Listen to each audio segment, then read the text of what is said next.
What is the craziest story you have heard regarding Floridians? The Miami zombie, the guy who was high on bath salts and bit a homeless man's face off, is to this day the craziest Florida story I've ever had. That guy who was trying to sell golden tickets to heaven that he said were given to him by Jesus. He said he met Jesus behind an Arby's and needed the money so he could pay an alien that offered to take him to a planet made of cocaine. And quote, "If I get corona, I get corona," and quote. Hard for Florida to surprise any of us at this point. My favorite is end quote, "Florida man arrested for robbing Chinese restaurant at Finger Point," end quote. I live in Florida and it didn't make large news, but my high school got locked down for 6 hours because the KFC on the corner got robbed at gunpoint and the guy ended up only stealing food. The amount never made the news, but a kid's brother working there said it was around 80 pounds worth of chicken and some side ingredients near them. What disgusting thing do you see people do too often? Not flushing.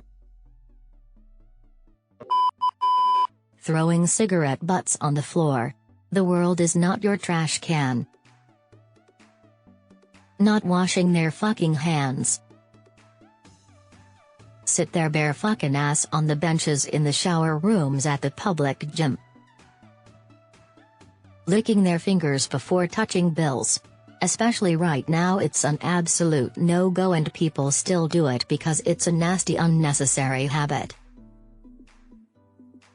Be rude to retail workers for something that's beyond their control. Spitting. I'm a fast walker and people always spit right when I'm about to pass them on the sidewalk. If I get spit on, I'ma commit a homicide. Talk while they're eating with their mouth full. What will the final boss be in December 2020? COVID-20.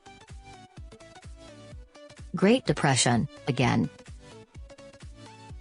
The Backstreet Boys will mount an insurrection. Backstreet's back.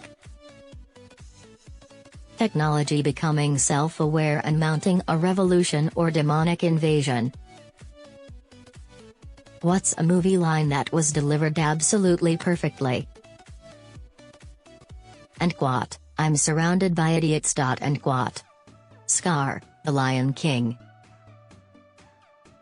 I know it's been memes a lot, but you should have gone for the head. The build up to it from when Thanos first starts to mumble, Thor and the audience can't seem to work out what he is trying to say, likely due to the X in his chest. When he delivers his line, Thanos says it in not only an honest way, but a mocking one as well, as he lets Thor know he lost, with a grin on his face. "You can't handle the truth!" End quote. End quote. Yeah, well, that's just, like, your opinion, man. End quote. The very first yippee motherfucker in the first Die Hard was absolutely perfect. Redditors, at any point in your life have you just wanted to top off your tank and drive in one direction for as long as possible without a care? If so, why? Yeah. One of my dreams is to just drive the US for months. Yes. Just tired of the daily grind and bullshit.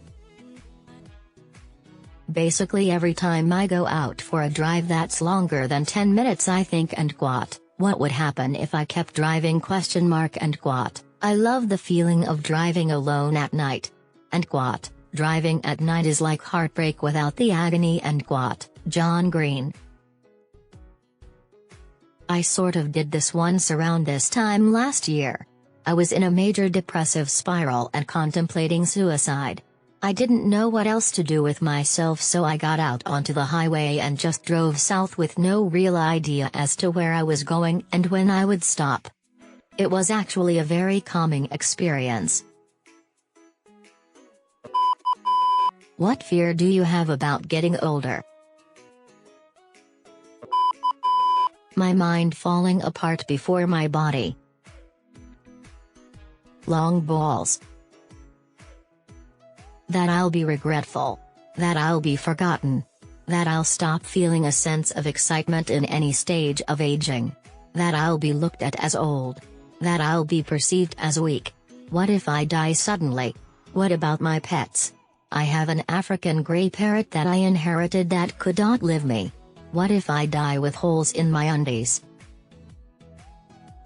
I'm in my late 50s and now I feel lots of pain from stupid illnesses and conditions that I never dealt with before.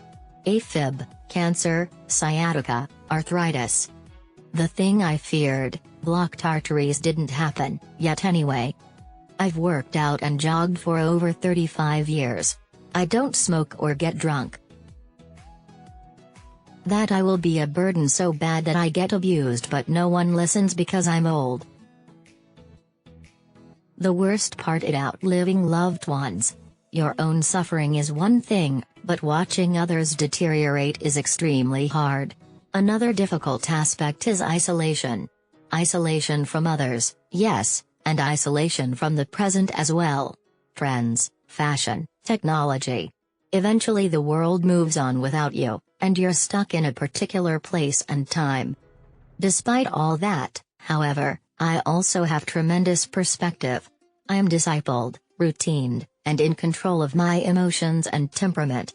I've reached a more mindful, introspective state and can see the beauty in things I was too busy to notice before. I'm confident in my person, I know myself well and have a keen sense of identity. I couldn't necessarily say these things when I was younger. Like every phase of life, there are pros and cons.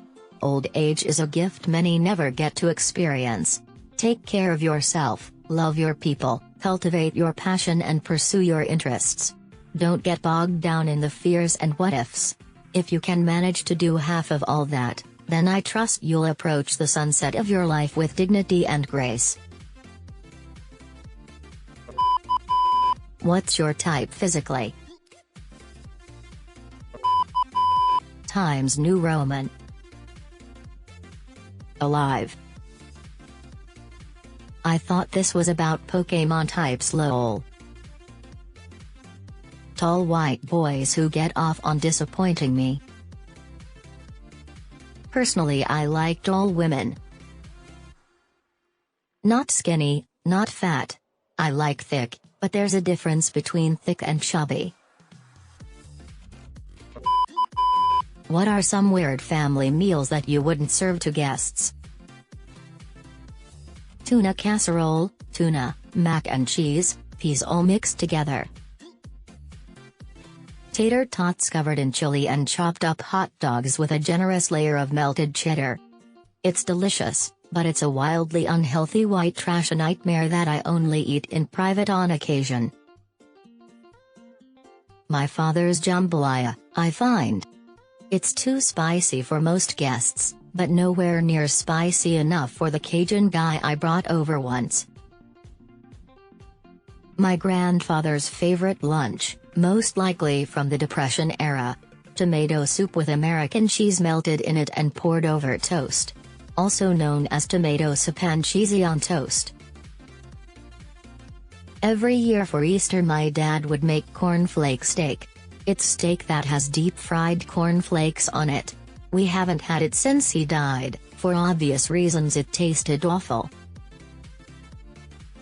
What feels good but feels wrong at the same time?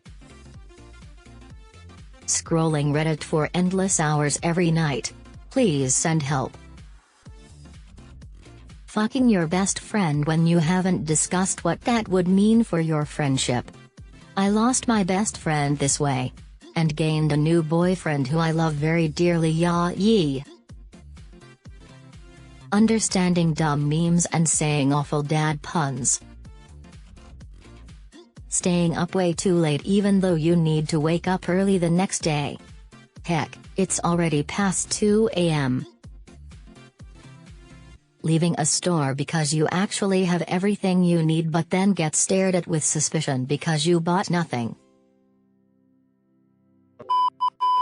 If at the end of 2020, a curtain is pulled back and it's revealed that this all was a sadistic prank show, who'd be the host? Donald John Trump, of course.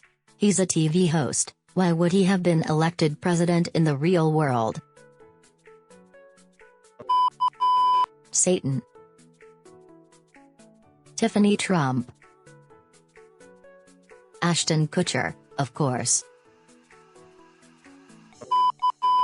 Do you guys ever get confused when you look in the mirror, like you feel like a totally different person? I don't feel like a totally different person, but I will stare at my reflection and be like, holy shit, this is really me, and it trips me out. It's called dissociation and more common than you'd think. I'm curious though, do you have a specific image you'd expect yourself to look like?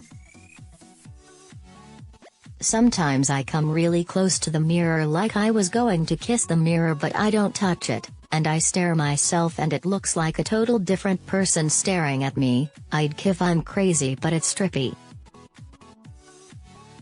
I often wonder who that guy is, because he doesn't look anything like I think he should. What do Americans think is normal but is actually very weird? For some reason, their advertising system. Like, dude, it's seriously not okay to show me ads of medicine for me to recommend my doctor to prescribe it to me. Your bloody weird toilet cubicles. Why is there such a big gap? Why does everyone need to be able to see me while I'm doing a number 2? Why can't they have full-length doors like the rest of the world? Being interested in college sports. I know nowhere else where a school's sports team is of national interest. Price tags at the grocery that leave tax off. Might not be an American thing, might be a Californian thing. Might even be a non-European thing, but seriously, do you need that water level in your toilet bowls? Us Brits are not used to the cannonball effect when we go about our dark business. What serial killer disturbs you the most? Those who haven't been caught yet. Dennis Rader, BTK, was a family friend. Went to my nana's church and did Cub Scout crap with my uncles. When he was caught, one of my uncles was freaking out because and quat, he taught me the Nazi used and quat. The weepy-voiced killer. He killed young women, then called the cops and reported it himself. He even called police once they reported on it that they got the facts wrong. Peter Scully. Seriously, fuck him.